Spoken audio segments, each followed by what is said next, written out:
Sige na. Daisy. Siguro naman, ito pa rin yung paborito mong bulaklak.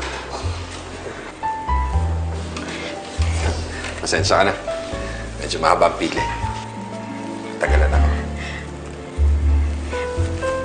Salamat. Salamat.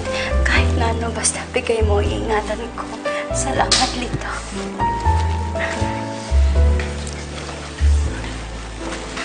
Anniversary.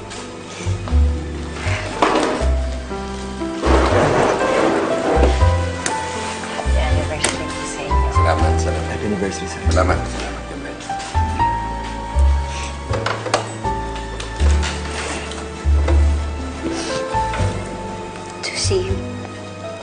Si Lito, nung nagsisimula pa lang kami,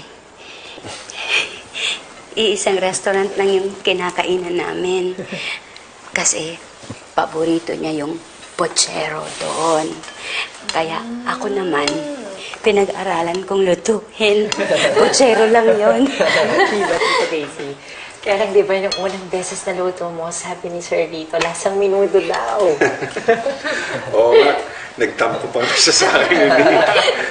Pero paano mo nalaman yun? Kay Joey ko lang naman sinabi yun.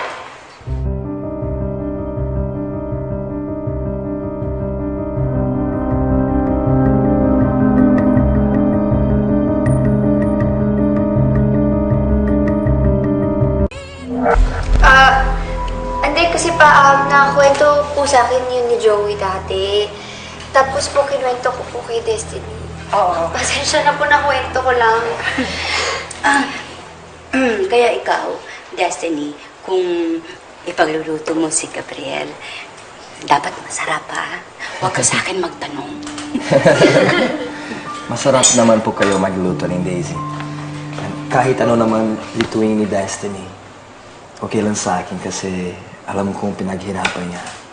Diba? Naman sa'yo ako. Naku. Parang masasayang yung cake dito, ma. Kasi parang ang katamis yun eh. Ikaw lang wala. Oy. Ay, naku, kumain na natin. Kaya na. Kaya na tayo. Sige na.